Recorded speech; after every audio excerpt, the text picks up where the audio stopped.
Kevin Negandhi. Kevin, good morning. Good morning, fellas. How we doing? We're doing great. What do you think? Yeah, we're basking in glory. It's been the fastest 4 days of any week so far this year, or so far since the Eagles season started. It's been nothing but celebration, Kev. We're basking in the afterglow. We're loving it. As it should be, though, especially how they did it, how they won, the identity of this team. I am, we're 9 days away. I feel I'm in a better place heading into this game than I was in the Packers game and the Rams game. Oh. Wait a minute. What about Commanders? Well, he was chesty for the Commanders game. I mean, it's like I was. Where do you fall on that scale, on the chesty scale? Where do you fall Commanders level? Listen, in the end, the X factor will be certain things you can't define in a box score, right? And Sure. that's the magic of Mahomes and the idea that this Chiefs team understands what to do in the right.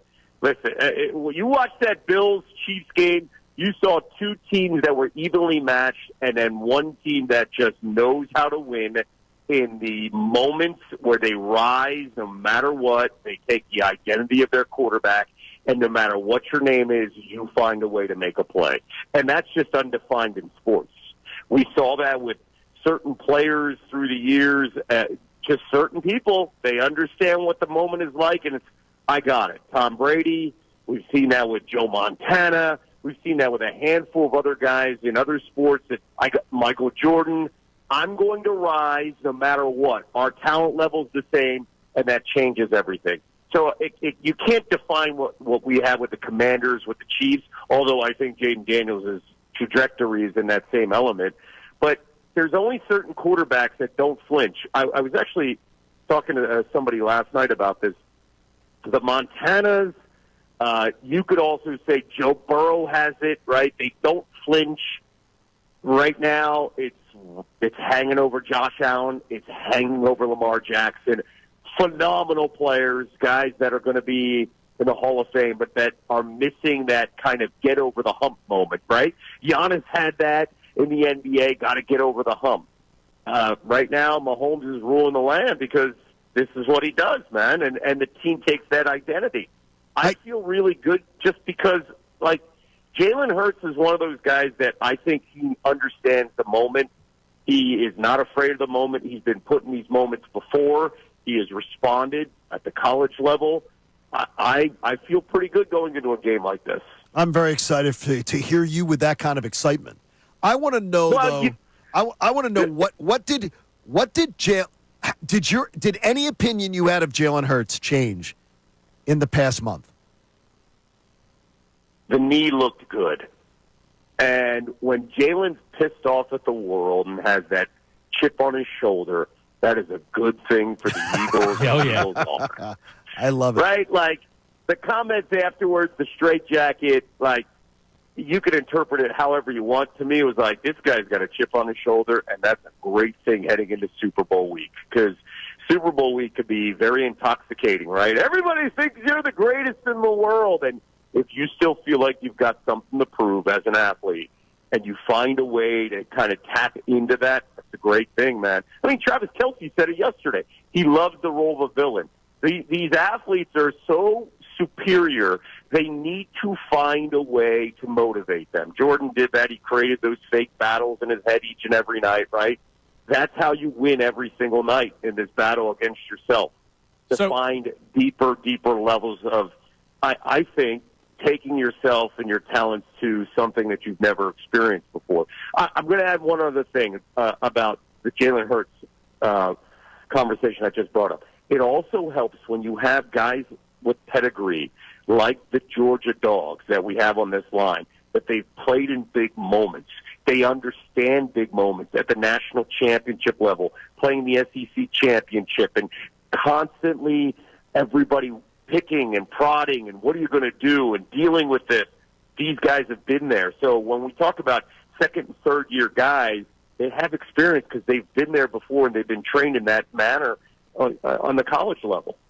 So, Kevin, you talked about the magic of Patrick Mahomes and the Kansas City Chiefs. We actually have a topic today for the audience, and I'm curious to get your answer on this.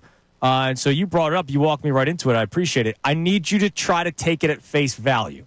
All right, so I know you know exactly who we're going to talk about because the Eagles are considered the more talented team. Obviously, the Chiefs have the pedigree. So would you rather have, going into a matchup, the team with overall more talent or the team that has pedigree and has backed it up for the previous couple of years? Where would you lean on that? I would go with talent to be more than anything else, as you've seen in this league. Talent wins out, right? Now, I just did this whole thing about how supremely talented Josh Allen is and Lamar Jackson are, and then at the same time, what we saw was the experience of Patrick Mahomes and the magic that he has. But I would go with talent because the talent that's going to dictate this game is on that offensive line and that defensive line. And we have the best running back on the planet and a true Hall of Famer, a guy that is super hungry. It's really rare that you have not only the best player that's playing on the field, but you also have the best kind of human in the locker room, and that's Saquon Barkley.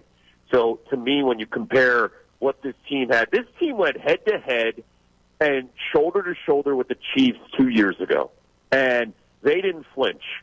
And one bad call that kept them on the field, I mean, that the Mahomes run up the middle was heartbreaking on that final drive. But that one bad call with Bradbury, it took the ball out of Hurts' hands with about a minute to go.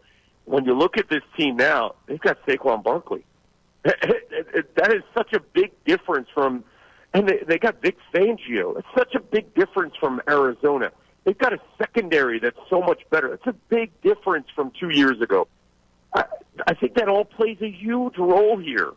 To me, that talent factors in heavily in a game like this because, listen, the Chiefs have found a way to win because they make you blink first. I don't think this Eagles team's going to blink. When we talk after the Eagles win the Super Bowl, will we be talking about the Eagles that won a Super Bowl game with their defense primarily or their offense? Great question. Defense. Because you know and I know it's going to be a close game, and you know and I know that Patrick Mahomes is going to have the ball in his hand. So it'll come down to how the Eagles stop this. We all can see it. It's going to be 5 to 6 minutes left in the game. And to me, the most important part, the two biggest things in this game, and I mentioned the defensive front and how talented they are. They also don't have to deal with that slippery field, that turf that was awful in Arizona and took away the speed of guys like Hassan Reddick and Josh Sweat when they were dominant with the sacks that they had, right? So that just crushed us. But the concern I have heading into this game defensively is 15 to 18 yards downfield in the middle because Zach Ertz ate us alive. Yep. And when you have those, hey, I'll just take 8 to 10 yards. I'll take 8 to 10 yards. And you have basically, arguably, the greatest tight end in NFL history who loves the biggest stages, and he's on the same page with his quarterback. That concerns me. Or the one-on-one matchups with Travis Kelce to extend drives. And then Mahomes is really, really good, man, running with the football. We don't talk about it enough, man, but when he decides to run, man, he could pick up chunks of yards to extend plays. He's never thinking about running first, but if you have a coverage sack, you hold your breath because Mahomes will find a way, right? Where the whole field is spread open, and then he can go up the gut, and that killed us, man. That play will always haunt me with that Mahomes conversion up the gut. It was like, 25, 30 yards on that final drive. Kevin, we have one more topic to run by you that we've been asking the people. What was the moment this year where you said, all right, this team could go to the Super Bowl? The Ravens game. That's where a lot of people are. Smart guys. Us smart Temple guys, you know? Yes. Yeah. You're in Baltimore, Lamar Jackson, the threat of Lamar Jackson, just how they battled, man. They didn't blink. They didn't back down. Baltimore was playing really well at the time. and the Eagles just went in there. We were coming off like a run there, too, of games that we were playing. It wasn't the gauntlet, but that Baltimore game, I was like, all right, we're pretty damn good now. This is all coming together at the right time, and they proved a hell of a lot to me that day, and that was the day I started saying, okay, we could have a deep run here, and I started thinking about the 1 seed and avoiding playing in Detroit, and it still worked out well. You know, what was your moment, though, guys? Mine was Ravens. I made a reservation at GW Finn's the next morning, the best seafood restaurant in America in the quarter. I made a reservation the very next morning. And that's a fact. And we're going to the Super Bowl. He did it on open table on December 2nd. And then after the Steeler game, I made a second reservation for Mr. B's.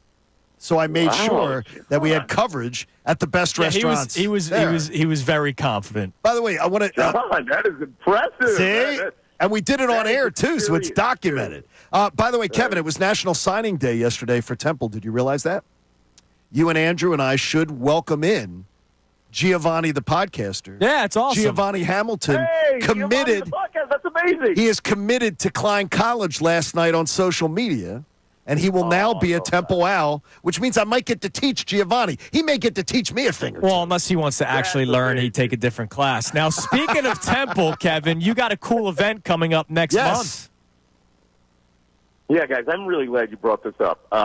Woj and I, Adrian Wojnarowski, dear friend of mine, and obviously it's well documented. He left his career in the NBA, ESPN, as the greatest beat reporter of all time, and $20 million, that was what was left of his contract, to basically dedicate becoming the GM of St. Bonaventure's basketball. And this, the way the landscape of college hoops and college athletics are, NIL at the moment right now, before the revenue sharing comes in. So as a result, you got to raise money, man. You got to raise money for your alma mater. And Woj and I passionately love A-10 basketball because I grew up on A-10 hoops in the 80s. He did as well. Oh, yes. And Temple and St. Bonaventure had fantastic matchups through the years.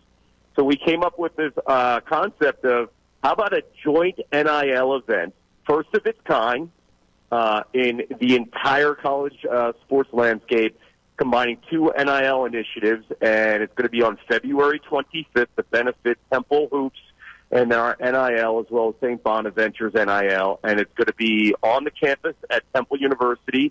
A chance to talk to Woj, and I will have also special guests coming in and memorabilia, and it's a great opportunity to kind of pick our brain about the college landscape, also talk to us about literally anything, and you could sign up just honestly, like, I'm really looking forward to it. You can go to my Instagram page. You can see some information about it and the chance and the opportunity to sign up. We hope to see you guys there. It doesn't cost a lot of money, but every dollar counts in this day and age of college athletics, and it'll help a Temple athlete, which right now is pretty important. Nice win last night that we got from Coach Fish. Hoops, man. That Hoops team. I got my kids out in time to get across the street to go see the game. Oh, it's good work by you, Professor John. That's great work. Kevin, listen, man, we're excited for it. We'll promote it a couple more times as you come on with us every single week. We appreciate it as always, and we'll talk to you next week, a couple days before Super Bowl 59. We will be in New Orleans, so we will, enjoy it. I'll see you in New Orleans. We are going to see. Whoa. All right. That's going to be awesome. That sounds 6 good. o'clock Sports Center on the street? Yeah, well, listen, if you want me to stop by Radio Row on Thursday, I'll be there. Oh, you're there. Okay, you're there. Sounds great, Kevin. We'll see you there, man. We appreciate Thanks, it. Kev. Looking forward to it, guys. Thanks, man. Go There he Birds. is. Go Birds. Oh, that's Kevin awesome. Negandhi on the Kevin will be there in Comcast person. Business Hotline. All right. That's nice. I'm game. Wait. Next Thursday, we got...